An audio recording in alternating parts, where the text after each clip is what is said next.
Hello दोस्तों, good evening. आशा करता हूँ कि आप लोग स्वस्थ होंगे, मस्त होंगे और अपनी तैयारी जारी रखे होंगे। तो हम लोगों ने पिछली क्लास में पढ़ा था भारतीय संविधान में देखे थे राष्ट्रपति की कार्यपालिक शक्तियाँ, जिसमें हम लोगों ने पहले देखा था अनुच्छेद 76, अनुच्छेद चौहत्तर में मंत्रिपरिषद का उल्लेख हो। फिर देखा था हमने लोगों ने अनुच्छेद 75 में कहा गया कि प्रधानमंत्री को शपथ राष्ट्रपति दिलाएंगे। उसके बाद फिर हम लोगों ने देखा था अनुच्छेद 76। उसके बाद फिर हम लोगों ने पढ़ा था अनुच्छेद 79, जिसमें संसद का उल्लेख है। संसद 3 अंगों से मिलकर बनता है। पहला हो जाएगा राष्ट्रपति, दूसरा हो जाएगा लोकसभा, तीसरा हो जाएगा राज्यसभा। राष्ट्रपति का उल्लेख अनुच्छेद 52 में दिया गया है। फिर लोकसभा लोकसभा लोकसभा का उल्लेख आर्टिकल 81 में दिया गया और राज्यसभा का उल्लेख आर्टिकल 80 में दिया गया। उसके बाद फिर हम लोगों ने देखा था अनुच्छेद नंबर 83 में कहा गया है संसद के सदस्यों का कार्यकाल।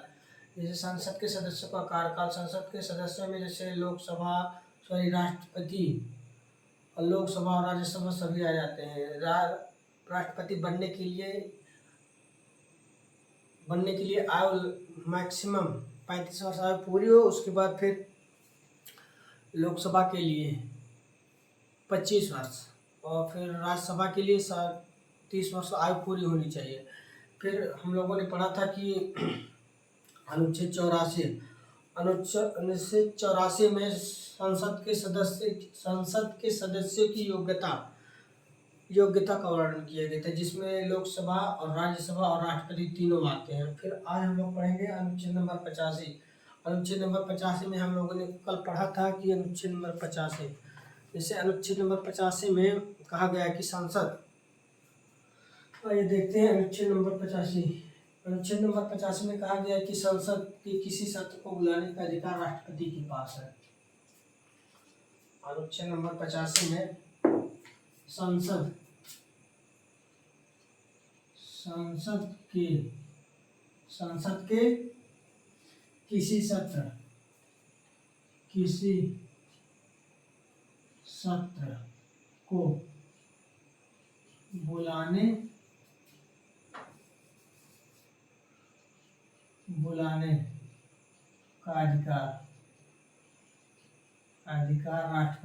बुलाने का अधिकार राष्ट्रपति के पास है। अनुच्छेद नंबर 50 में कहा गया है कि संसद के किसी भी सत्र को बुलाने का अधिकार राष्ट्रपति के पास है और इसकी अध्यक्षता लोकसभा स्पीकर करते हैं। संसद को राष्ट्रपति प्रधानमंत्री के परामर्श पर अनुच्छेद 85 के तहत भंग कर सकता है। उसके बाद फिर देखेंगे अनुच्छेद नंबर 86 में दिया गया कि राष्ट्रपति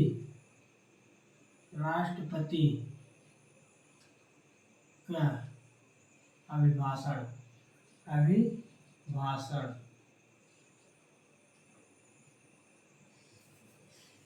अनुच्छेद नंबर 86 में दिया गया है कि संसद में राष्ट्रपति अपनी मर्जी से अभिभाषण दे सकता है। अनुच्छेद नंबर 86 में कहा गया कि राष्ट्रपति संसद में अभिभाषण देता है जो राष्ट्रपति अपनी इच्छा के अनुसार अभिभाषण देता है। उसके बाद फिर अनुच्छेद नंबर 87 में विशेष अभिभाषण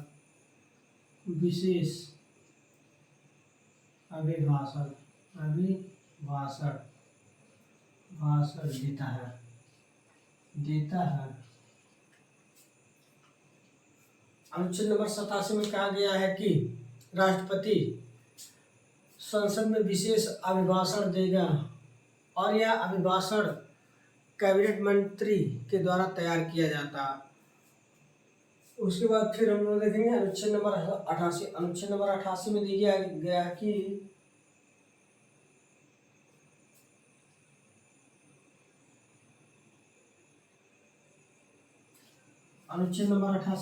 गया कि महान्यायवादी संसद संसद के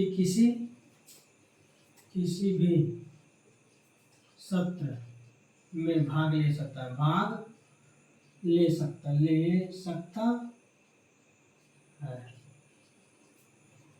अनुच्छेद नंबर 88 में कहा गया है कि संसद के दोनों सदनों में महान्यायवादी भाग ले सकता है और अपनी सहमति दे सकता है, परंतु अपनी सहमति दे सकता है और बोल सकता है, परंतु वह किसी भी विधेयक में वोट नहीं कर सकता। 88 के अनुसार महान्यायवादी संसद के किसी सत्र में भाग ले सकता है और बोल सकता है, भाग ले सकता है और किसी भी विधेयक में वह वोट नहीं कर सकता। उसके बाद देखेंगे फिर अनुच्छेद नंबर 89। अनुच्छेद 89 में कहा गया है कि भारत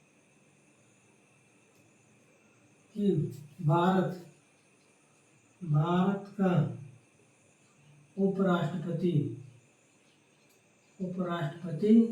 उपराष्ट्रपति राज्य परिषद का पदेन सभापति होगा। अनुच्छेद नंबर 79 में कहा गया है कि भारत का उपराष्ट्रपति राज्यों की परिषद का पदेन सभापति होगा। हम लोगों ने उपराष्ट्रपति के बारे में आर्टिकल 63 से लेकर 63, 64, 65, 66, 67, 68 तक पढ़ा था, जो भाग 5 में दिया गया उपराष्ट्रपति के बारे में। भारत का उपराष्ट्रपति राज्यसभा का पदेन सभापति होता है। उसके बाद देखेंगे अनुच्छेद नंबर 92। अनुच्छेद नंबर 92 में कहा गया है कि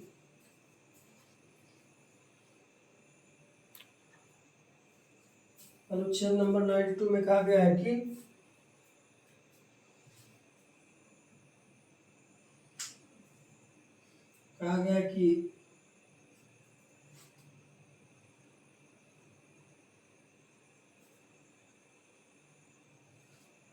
जब सभापति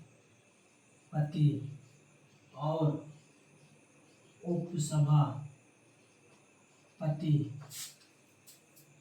को हटाए जाने की प्रक्रिया।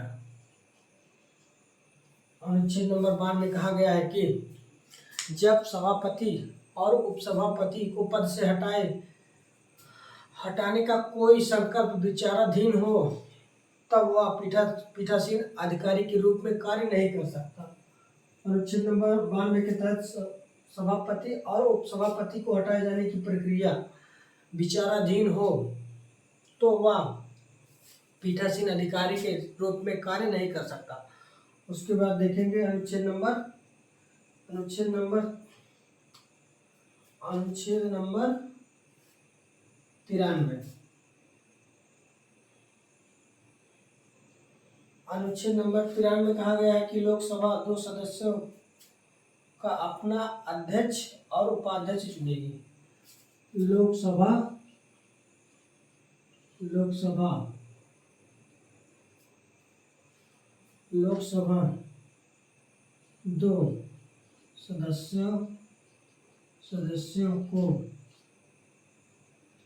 सदस्यों को अपना सभापति और उपसभापति का चुनाव करेगी। अनुच्छेद 93 में कहा गया है कि लोकसभा 2 सदस्यों का अपना अध्यक्ष और उपाध्यक्ष का चुनाव करेगी। लोकसभा में जैसे अध्यक्ष और उपाध्यक्ष होते हैं। जैसे लोकसभा के वर्तमान उपाध्यक्ष कौन है? ओम बिरला, जो राजस्थान के कोटा जिले से लोकसभा कोटा जिले से सांसद बन के आए हैं और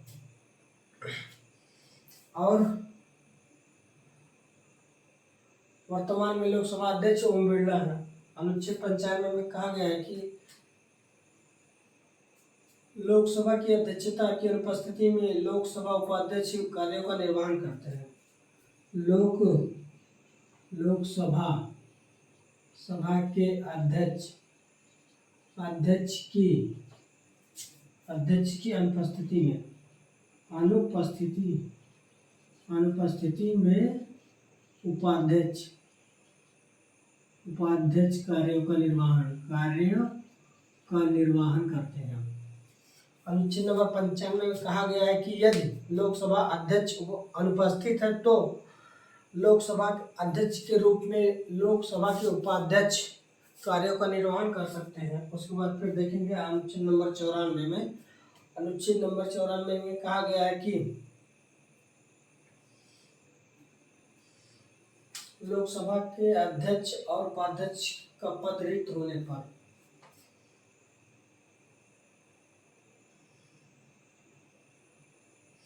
लोकसभा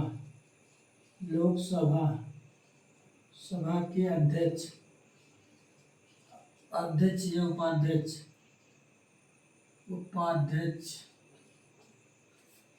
का पद रिक्त होने पर अनुच्छेद नंबर 94 में कहा गया है कि लोकसभा के अध्यक्ष और उपाध्यक्ष का पद रिक्त होने या त्याग पत्र या हटाए जाने के संबंधित कानून का प्रावधान किया गया है अनुच्छेद नंबर 94। और अनुच्छेद नंबर 95 में कहा गया है कि लोकसभा के अध्यक्ष की अनुपस्थिति में लोकसभा अध्यक्ष के रूप में कार्यों का निर्वहन कर सकते हैं। उसके बाद फिर देखेंगे अनुच्छेद नंबर 96। अनुच्छेद नंबर 96 में कहा गया है कि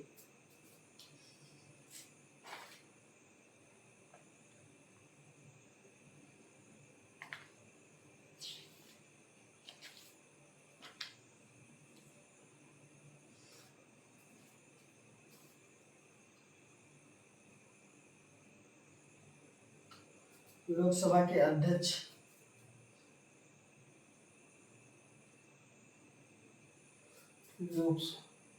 संसद के अध्यक्ष को पद से हटाने संबंधी कानून।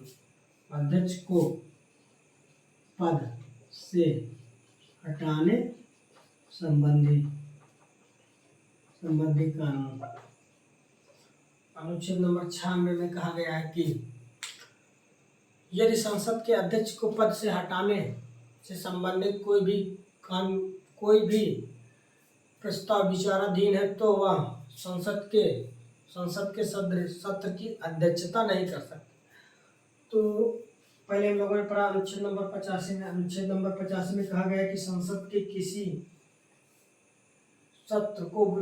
भी सत्र को बुलाने का अधिकार राष्ट्रपति के पास है और जिसकी अध्यक्षता लोकसभा स्पीकर करते हैं। और अनुच्छेद 85 के तहत राष्ट्रपति प्रधानमंत्री की सलाह पर लोकसभा को भंग कर सकता है। उसके बाद फिर अनुच्छेद नंबर 86 में कहा गया है कि राष्ट्रपति का अभिभाषण अनुच्छेद 86 के तहत राष्ट्रपति अभिभाषण देता है जो राष्ट्रपति अपने मर्जी से देता है। और अनुच्छेद नंबर 87 में कहा गया है कि राष्ट्रपति विशेष अभिभाषण देता है जो कैबिनेट मंत्री के द्वारा तैयार किया जाता है। उसके बाद फिर हम लोगों ने देखा अनुच्छेद नंबर 88। अनुच्छेद नंबर 88 में कहा गया है कि महान्यायवादी संसद के किसी सत्र में भाग ले सकता है और बोल सकता है लेकिन वह किसी भी विधेयक में अपना वोट नहीं दे सकता। उसके बाद फिर हम लोगों ने पढ़ा अनुच्छेद नंबर 89। अनुच्छेद 89 में कहा गया है कि भारत के उपराष्ट्रपति राज्यों के पदेन सभापति होते हैं और उपराष्ट्रपति का अनुच्छेद आर्टिकल 63 में दिया गया। फिर हम लोगों ने पढ़ा अनुच्छेद नंबर 92। अनुच्छेद नंबर 92 में कहा गया है कि लोकसभा के उपसभापति और सभापति को हटाए जाने से संबंधित कानून। फिर हम लोगों ने पढ़ा 93 में पढ़ा हम लोगों ने लोकसभा में 2 सदस्य होंगे जो एक उपाध्यक्ष और उपाध्यक्ष और अध्यक्ष का चुनाव करेंगे। उसके बाद फिर हम लोगों ने पढ़ा अनुच्छेद नंबर 95 में। अनुच्छेद नंबर 95 में हम लोगों ने पढ़ा कि लोकसभा के अध्यक्ष की अनुपस्थिति में लोकसभा के उपाध्यक्ष अध्यक्ष के रूप में कार्यों का निर्वहन कर सकते हैं। उसके बाद फिर हम लोगों ने पढ़ा अनुच्छेद नंबर 96। अनुच्छेद नंबर 96 में कहा गया है कि लोकसभा के अध्यक्ष और उपाध्यक्ष को पद से हटाने संबंधित कानून। फिर हम लोग पढ़ेंगे अनुच्छेद नंबर 108।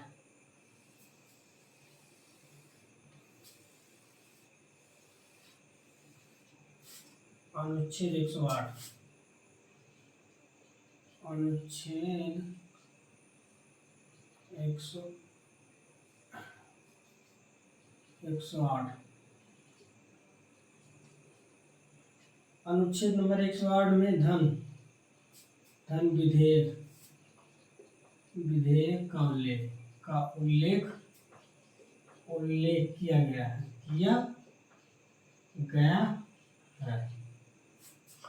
अनुच्छेद 108 में अनुच्छेद 108 में संयुक्त अधिवेशन। अनुच्छेद 108 में संयुक्त अधिवेशन का उल्लेख किया गया है। अनुच्छेद 108 में राष्ट्रपति संयुक्त अधिवेशन बुला सकता है। अनुच्छेद 108 में संयुक्त अधिवेशन का उल्लेख किया गया है। इसके तहत अनुच्छेद 108 के तहत राष्ट्रपति संयुक्त अधिवेशन बुला सकता है। संयुक्त अधिवेशन जब किसी विधेयक पर लोकसभा और राज्यसभा में विवाद हो जाता है तो अनुच्छेद 108 के तहत राष्ट्रपति संयुक्त अधिवेशन बुलाता है, जिसकी अध्यक्षता लोकसभा स्पीकर करते हैं। और अब तक केवल 3 बार संयुक्त अधिवेशन बुलाया गया है। पहले दहेज प्रतिषेध अधिनियम 1961 में बुलाया गया था, फिर बैंकिंग अधिनियम 1978 के दौरान बुलाया गया, फिर कोटा कानून 2002 में बुलाया गया। तो अनुच्छेद 108 में संयुक्त अधिवेशन का उल्लेख किया गया है। जो अनुच्छेद 108 के तहत राष्ट्रपति संयुक्त अधिवेशन बुलाता है जब किसी विधेयक को लेकर लोकसभा और राज्यसभा में मतभेद हो जाता है, तो अनुच्छेद 108 के तहत राष्ट्रपति संयुक्त अधिवेशन बुलाता है, जिसकी अध्यक्षता लोकसभा स्पीकर करते हैं। लोकसभा स्पीकर करें। अब तक केवल 3 बार संयुक्त अधिवेशन बुलाया गया। पहला दहेज प्रतिषेध अधिनियम 1961 के द्वारा, फिर बैंकिंग अधिनियम 1978, फिर कोटा कानून 2002 के द्वारा। फिर हम लोग पढ़ेंगे अनुच्छेद 110। अगला अनुच्छेद 110।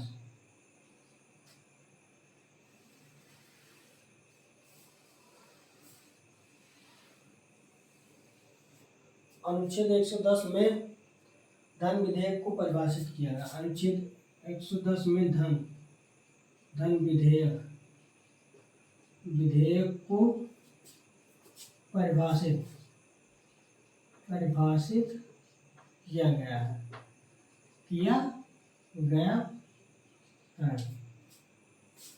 अनुच्छेद 110 के तहत धन विधेयक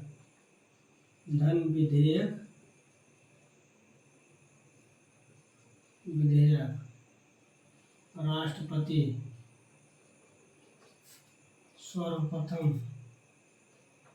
प्रथम लोकसभा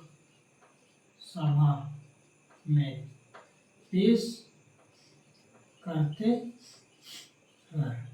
तो अनुच्छेद 110 में धन विधेयक का उल्लेख किया गया है। धन विधेयक राष्ट्रपति के पूर्व अनुमति से लोकसभा में प्रस्तुत किया जाता है और धन विधेयक राज्यसभा में अधिकतम 14 दिनों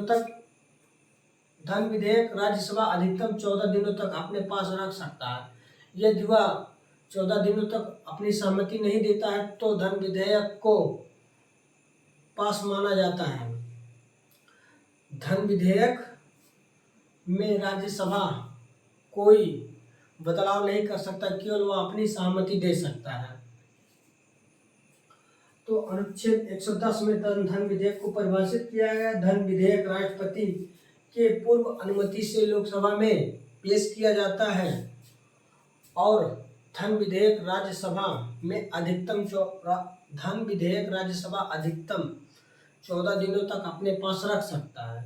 यदि राज्यसभा अपनी सहमति नहीं देता है तो धन विधेयक को वहां से पास माना जाता है और धन विधेयक में राज्यसभा कोई बदलाव नहीं कर सकता और केवल वह अपनी सहमति दे सकता है। उसके बाद फिर देखेंगे अनुच्छेद नंबर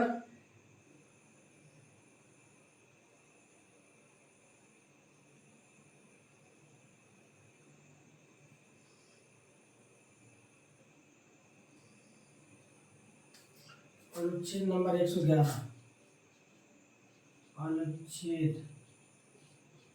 अनुच्छेद नंबर 111। अनुच्छेद नंबर 111 में कहा गया है कि कोई विधेयक दोनों सदनों में पारित कर दिया गया हो, कोई विधेयक दोनों सदनों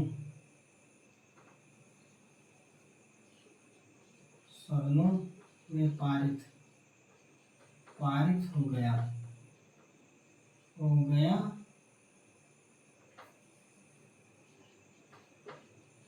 हो।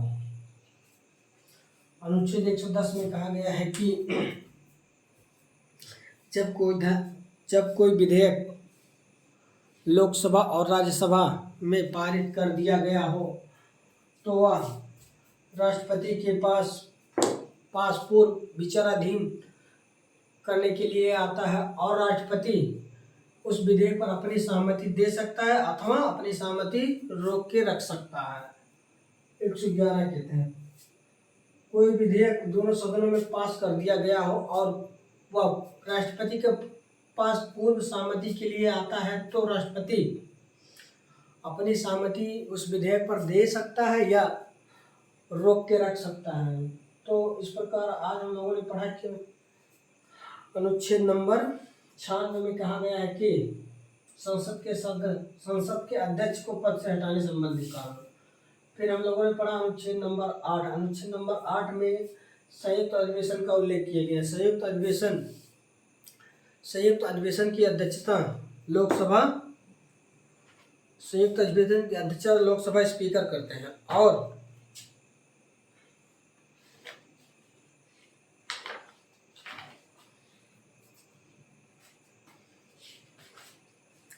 संयुक्त अधिवेशन की अध्यक्षता लोकसभा स्पीकर करते हैं। उसके बाद फिर हम लोगों ने पढ़ा धन विधेयक में आर्टिकल 110 में कहा गया है कि आर्टिकल 110 में धन विधेयक को परिभाषित किया गया है। धन विधेयक को परिभाषित किया गया है। धन विधेयक को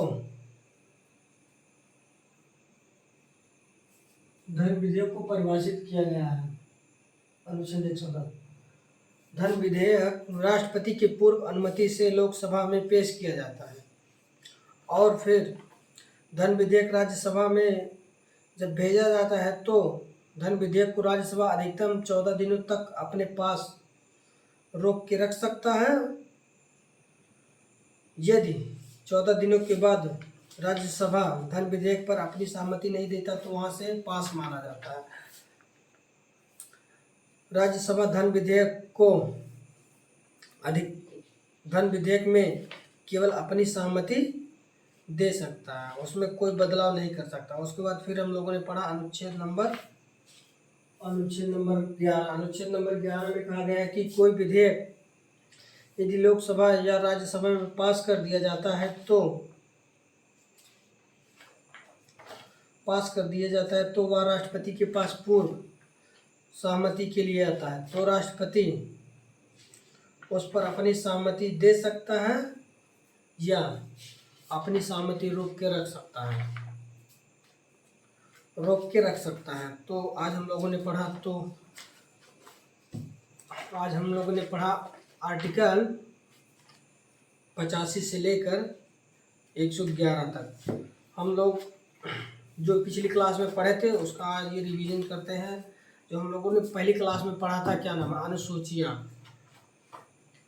अनुसूचियों को एक बार रिवीजन करते हैं ताकि हम लोगों को याद रहे, भूलने ना पाए। बार बार रिवीजन करने से हमें सारी अनुसूचियाँ याद हो जाएंगी और फिर हमें बार बार पढ़ना है जब तक सिलेक्शन नहीं हो जाता। तो आइए देखते हैं अनुसूची नंबर 1। अनुसूची नंबर 1 में राज्यों का उल्लेख किया गया है। फिर अनुसूची नंबर 2 में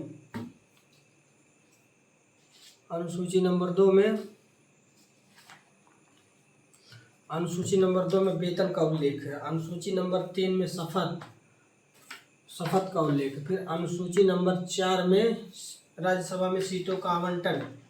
फिर अनुसूची नंबर 1 में राज्यों का संघ होगा। फिर अनुसूची नंबर 2 में वेतन का उल्लेख है। फिर अनुसूची नंबर 3 में शपथ का प्रावधान है। फिर अनुसूची नंबर 4 में राज्यसभा में सीटों का आवंटन। जैसे भारत में 28 राज्य है, तो 28 राज्य में राज्यसभा में अलग अलग राज्यों से कितनी कितनी सीटें आती हैं। जैसे उत्तर प्रदेश से राज्यसभा में 80 सीट आती है। फिर बिहार से 11 सीट, मध्य प्रदेश से 13 सीट। उसके बाद फिर हम लोगों ने अनुसूची 5 में SC/ST का प्रावधान किया गया है। ST/ST के क्षेत्रों का प्रावधान किया गया है। फिर अनुसूची नंबर 6 में SC/ST के विशेष राज्यों का प्रावधान किया गया, जैसे ATM स्क्वायर, असम, त्रिपुरा, मेघालय और मिजोरम का प्रावधान अनुसूची नंबर 6 में किया गया। उसके फिर अनुसूची नंबर 7 में 3 प्रकार की अनुसूचियों का उल्लेख किया गया, जिसमें संघ सूची में 100 विषय हैं और राज्य सूची में 61 विषय हैं और फिर समवर्ती सूची में 52 विषय हैं। उसके बाद फिर हम लोगों ने अनुसूची नंबर 8 में 22 भाषाओं का उल्लेख किया गया है। वर्तमान मूल संविधान में मात्र 14 भाषाएं थी।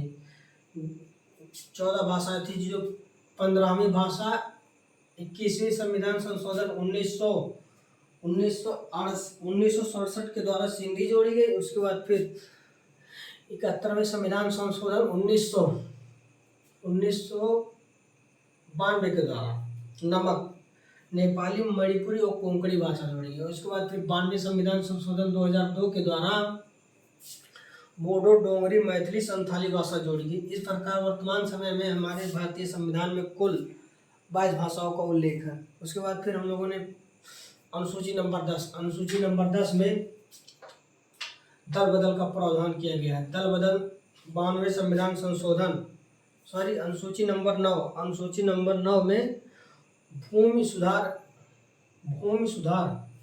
संबंधी कानून का प्रावधान किया गया था, जो प्रथम संविधान संशोधन 1951 के द्वारा भूमि सुधार अधिनियम अनुसूची नंबर 9 में जोड़ी गई। फिर अनुसूची नंबर 10 में दल बदल का प्रावधान किया गया। दल बदल